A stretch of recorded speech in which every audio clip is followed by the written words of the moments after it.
हादसे की जिसमें एक मां की गोद सूनी हो गई। जी हां, धनबाद में सांप के काटने से 2 बच्चों की दर्दनाक मौत ने पूरे इलाके को झकझोर दिया है। घटना के वक्त दोनों बच्चे मिट्टी के घर में जमीन पर सो रहे थे, तभी सांप ने उन्हें डस लिया, जिससे उनकी जान चली गई।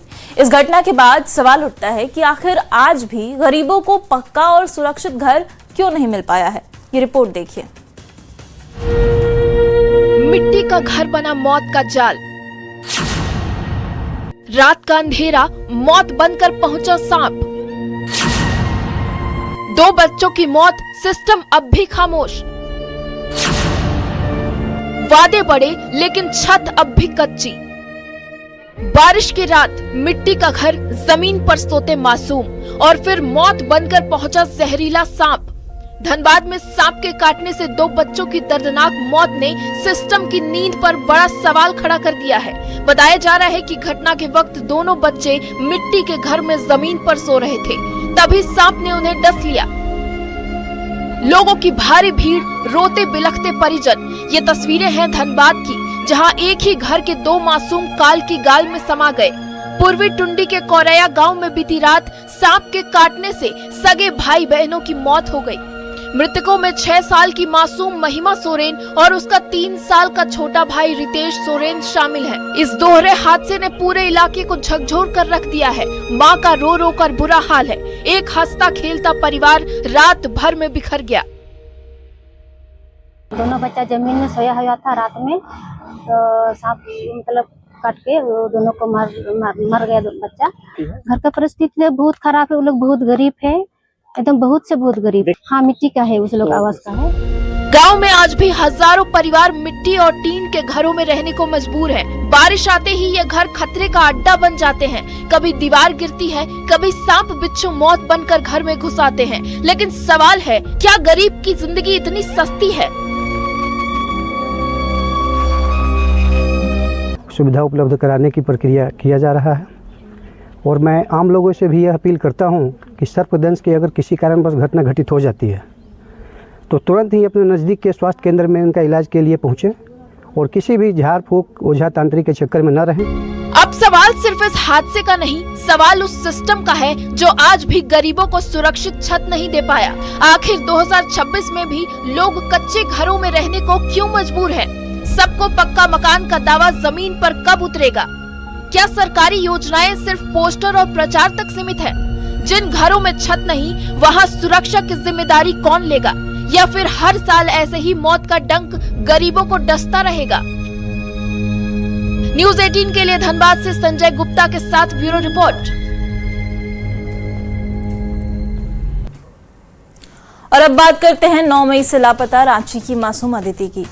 कई दिन बीत चुके हैं, लेकिन अब तक बच्ची का कोई भी सुराग नहीं मिला है। पुलिस हर एंगल से जांच की बात कह रही है, लेकिन सवाल ये है कि आखिर एक 18 महीने की मासूम जमीन से आखिर कैसे गायब हो जाती है, और अब तक उसका सुराग क्यों नहीं मिल पाया है। ये रिपोर्ट देखिए। बेबस माँ की पुकार, मेरी बेटी वापस ला दो। कौन घंटा के बाद यार में आया कि मेरा बच्चा नहीं यहाँ पे, तो हम निकले। कब तक अदिति का चलेगा पता? चमत्कार की आस, टूट रहा विश्वास। एक ही सवाल, अदिति आखिर है कहां?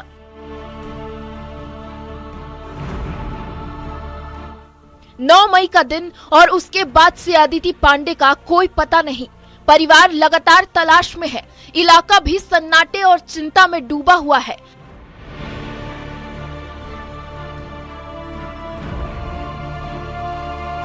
हर बीतता दिन उम्मीद को कमजोर कर रहा है और सवालों को मजबूत। परिवार का रो रो कर बुरा हाल है। हर गुजरता दिन उम्मीद को खत्म कर रहा है और डर को बढ़ा रहा है। बेबस माँ अब सिर्फ एक ही सवाल पूछ रही है, अदिति आखिर गई तो गई कहां और कब तक मिलेगी? तो यही अपील करना चाह रहे हैं कि अभी तक जो भी हो रहा है थोड़ा और जोरों शोरों से करे, क्योंकि अभी तक 8 दिन हो चुका है, अभी तक कुछ अता पता नहीं चला है उसका। पुलिस का कहना है कि मामले की जांच हर एंगल से की जा रही है। सीसीटीवी फुटेज, स्थानीय पूछताछ और संदिग्ध गतिविधियों की जांच जारी है, लेकिन अब तक न कोई ठोस सुराग मिला है और न ही बच्ची का कोई पता। पुलिस ने सूचना देने वालों को 50,000 रुपए इनाम की घोषणा भी की है, लेकिन अब तक कुछ भी सुराग नहीं मिल पाया है। आक्रोशित परिजनों ने सड़क पर उतरकर हंगामा भी किया था। 5-6 रास्ते में सीसीटीवी नहीं था, 2-3 रास्ते में सीसीटीवी फुटेज है, लेकिन उस रास्ते में नहीं आया। पीछे से रास्ता है, नाला साइड से जा सकते हैं, वहाँ से तो कोई सीसीटीवी अभी जांच नहीं हुई है। सीसीटीवी अगर मिला है तो यहाँ से काफी दूर में मिला है, तो वो जो जहाँ पे दूर मिला है वहाँ से क्षेत्र बढ़ जाता है, तो कोई जरूरी नहीं है जहाँ पे सीसीटीवी दूर पे मिला है वहाँ से जा सके, वो कहीं और रास्ता भी वो देखा हो। ये सिर्फ एक गुमशुदगी नहीं, ये सिस्टम और सुरक्षा व्यवस्था पर बड़े सवाल खड़े करता है। 18 महीने की बच्ची आखिर अचानक कैसे गायब हो गई? क्या इलाके में सुरक्षा और निगरानी पर्याप्त है? सीसीटीवी और पुलिस नेटवर्क के बावजूद सुराग क्यों नहीं मिला? क्या गुमशुदगी के मामले में रफ्तार सिर्फ बयान तक सीमित है? क्योंकि लापता अदिति को लेकर अब परिवार का सब्र टूट चुका है। सड़क पर प्रदर्शन और हंगामे के जरिए परिजन जल्द कार्रवाई की मांग कर रहे हैं। पुलिस जांच की बात जरूर कर रही है, लेकिन परिवार को अब सिर्फ एक जवाब चाहिए कि अदिति कहाँ है। न्यूज़ 18 के लिए रांची से संवाददाता ओम प्रकाश के साथ ब्यूरो रिपोर्ट।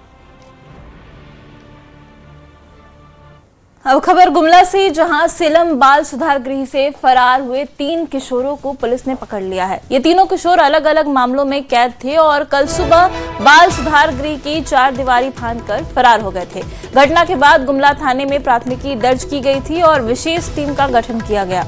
लोहरदगा में छापेमारी कर 3 किशोरों को गिरफ्तार कर लिया गया है और आगे की कार्रवाई की जा रही है।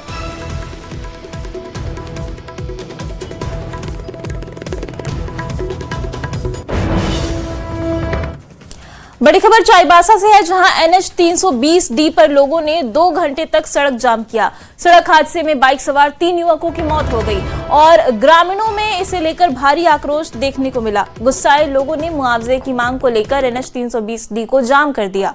प्रदर्शन के कारण NH 320D और NH 75E पर यातायात पूरी तरीके से ठप हो गया। यातायात प्रभावित हुआ और मौके पर पहुंचे सीओ और थाना प्रभारी ने ग्रामीणों के साथ बातचीत की। प्रशासन ने मृतकों के परिजनों को तत्काल 15-15 हजार रुपए की सहायता राशि देने और सरकारी प्रावधान के तहत उचित मुआवजा दिलाने का आश्वासन दिया और इसके बाद ग्रामीणों ने सड़क जाम खत्म किया और यातायात फिर से बहाल कराया।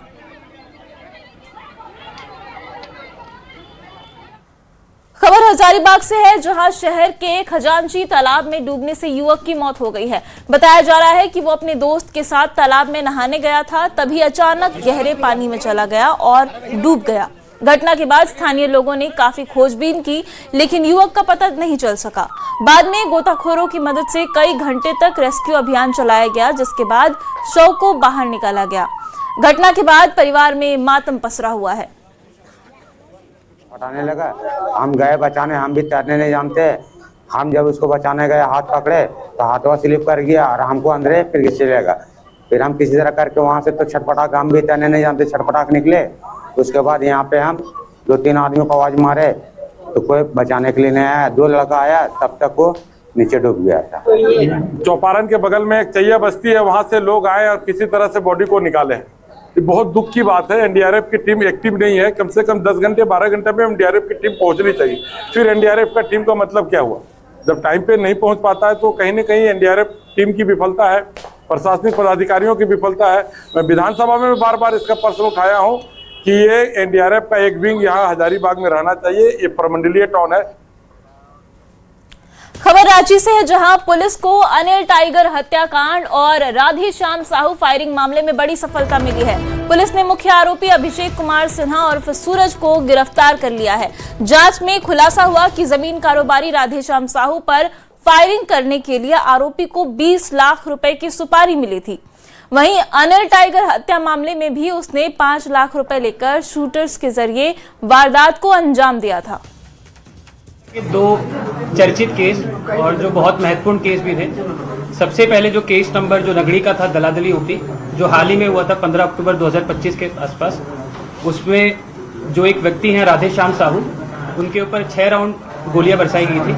उसमें जो 2 शूटर थे हमारे, जिसका नाम, एक का नाम था चंदन और अविनाश, उन दोनों को हम लोगों ने अरेस्ट कर लिया था और उनको न्यायिक हिरासत में भेज दिया गया था। पर इसका जो मेन षड्यंत्र रचा था, जिसने पूरा षड्यंत्र रचा था, जिसका नाम था अभिषेक कुमार उर्फ सूरज सिन्हा, उसकी गिरफ्तारी भी हम लोग के द्वारा कर दी गई है।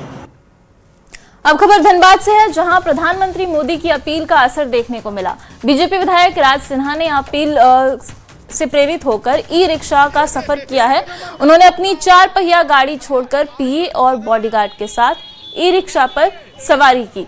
उन्होंने टोटो पर ही कई कार्यक्रमों में हिस्सा लिया और इस दौरान वो भूदा और नगर निगम पहुंचे और मेयर से मुलाकात भी की। अभी तो जो अपना वकील है वो है, अब आगे ऐसा होगा उसको हटाने का होगा तो बैठक पर जाएंगे। वैसे अभी टाउन में फोटो है तो जो भी है मौका लगा उससे। तो आज कहाँ आपका भ्रमण टोटो? आज अभी महावीर नगर जा रहे हैं पूरा, फिर वहाँ से नगर निगम जाएंगे, फिर शाम में 1-2 जगह जाना है तो टाउन में ही है। और टाउन में तो सारे जगह टोटो से ही जाइएगा। टाउन में कोशिश करेंगे टोटो का इस्तेमाल करें। अंतर्राष्ट्रीय बाजार में कच्चे तेल की कीमत बढ़ने के बाद देश भर में ईंधन महंगा हुआ है, जिसका असर लोहरदगा में भी देखने को मिल रहा है। जिले के पेट्रोल पंपों पर तेल भरवाने के लिए लोगों की लंबी कतारें लगी हुई हैं। हालांकि प्रशासन और पंप संचालकों ने साफ किया है कि जिले में ईंधन की कोई भी कमी नहीं है और सप्लाई सामान्य बनी हुई है। भीड़ को नियंत्रित करने के लिए 2 पहिया वाहनों को 200 रुपए और 4 पहिया वाहनों को 500 रुपए तक ही तेल दिया जा रहा है। कि हम लोग जो है पहले 1500, 2000, 3000 तक भी भराते थे। अब इन लोग लिमिटेशन कर दिया है कि 500 से ज़्यादा नहीं भरा सकते हैं, जिसके कारण अभी कहीं हम लोग को आना जाना मुश्किल हो गया है। कहीं नहीं जा पा रहे हैं, घर से निकल नहीं पा रहे हैं। बाइक में 200 का दिया जा रही है और कार में 500। इमरजेंसी ला को 1000, 2000, जो इमरजेंसी है, जो ज़्यादा दूर जाना इमरजेंसी ला को जो सीरियस है उसको फुल टंकी भी दे दे रहे हैं। तेल अभी जल्दी नहीं ना रहा है, इसलिए धीरे धीरे बचा के चल रहे हैं। अब यहाँ भी पूरा स्पीड से बेचने लगेंगे तो डिब्बा उब्बा सब आने लगेगा तो देना दिक्कत है ना। सबको पुराना है ना, सबको इमरजेंसी है। खबर रांची से है, जहां पेट्रोल और डीजल की बढ़ती कीमतों को लेकर झारखंड कांग्रेस ने केंद्र सरकार के खिलाफ हल्ला बोल दिया है। प्रदेश अध्यक्ष केशव महतो कमलेश के नेतृत्व में प्रदर्शन किया गया। बड़ी संख्या में कांग्रेसी सड़क पर उतरे और केंद्र सरकार के खिलाफ नारेबाजी की। कांग्रेस ने सरकार से कीमतों में राहत देने की मांग की है। संवाददाता गौरव झा की रिपोर्ट देखिए। में लगातार कांग्रेस का विरोध प्रदर्शन जारी है। आप देखिए कि कांग्रेस के कार्यकर्ता महंगाई को लेकर सड़कों पर हैं और सड़कों पर उनका विरोध प्रदर्शन जारी है। आज प्रदेश कांग्रेस द्वारा ये प्रदर्शन रांची कांग्रेस कार्यालय से फिरालाल चौक तक किया जा रहा है। राजेश जी, क्या मांगे और क्यों ये प्रदर्शन? देखिए, जिस तरह से लगातार महंगाई चरम पर है और गैस, डीजल, दूध, गैस सब चीजों की कीमतों में बढ़ोतरी हो रही है और प्रधानमंत्री देश छोड़ के भाग गए हैं, तो ऐसे में हम लोगों को सड़क पर उतरना पड़ा है।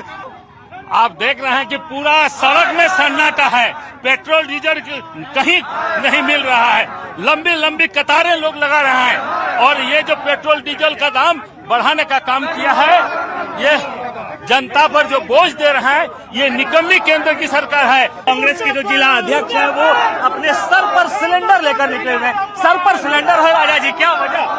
महंगाई चरम सीमा पे है।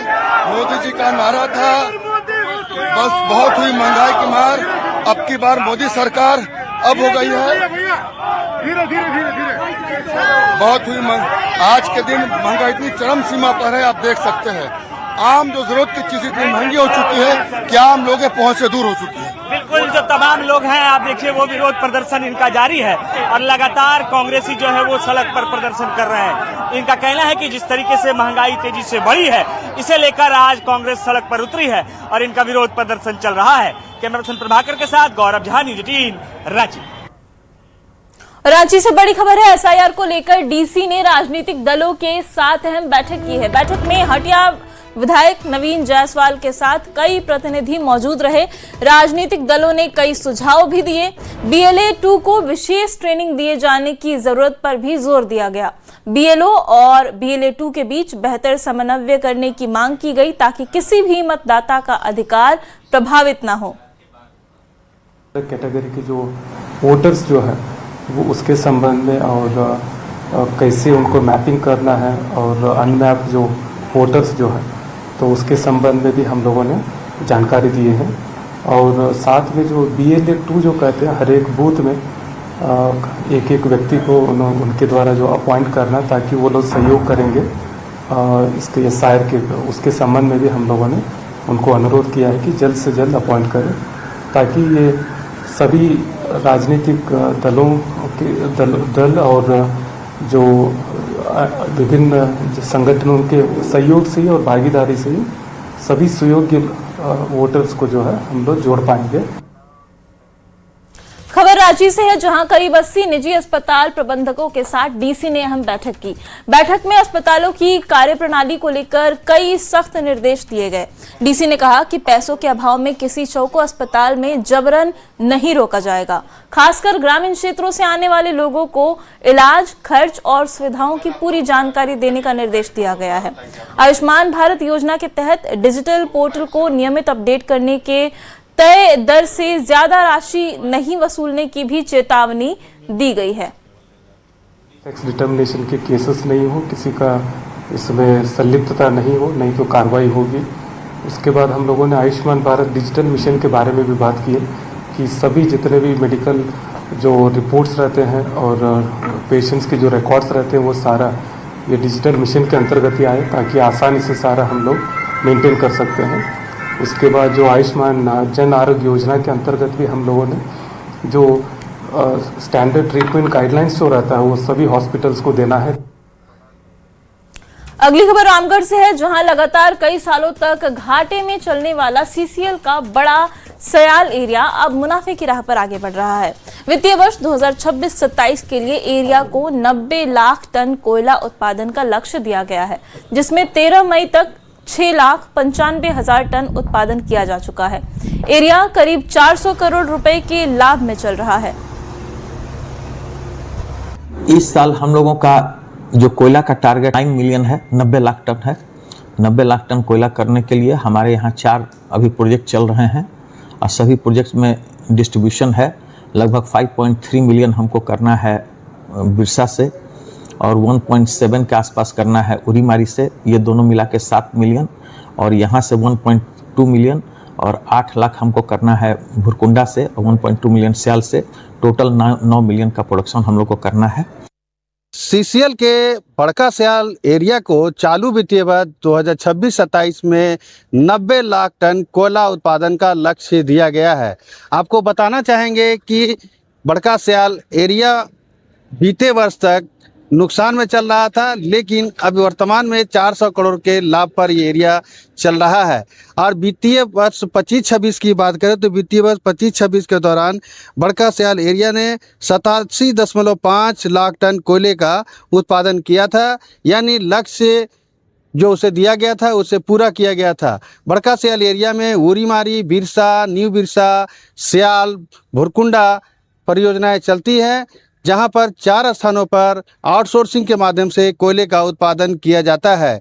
महाप्रबंधक अजय कुमार सिंह ने बताया कि टीम वर्क के साथ नए वित्तीय वर्ष में कोयला का उत्पादन पूरे यहां पर शुरू कर दिया गया है और निर्धारित समय के अंदर ही कोयला का उत्पादन जो लक्ष्य दिया गया 90 लाख टन उसे पूरा कर लिया जाएगा। खास करके कोयला उत्पादन के दौरान सुरक्षा मानकों का पूरा यहां पर ध्यान रखा जा रहा है। जावेद खान, न्यूज़ 18, रामगढ़।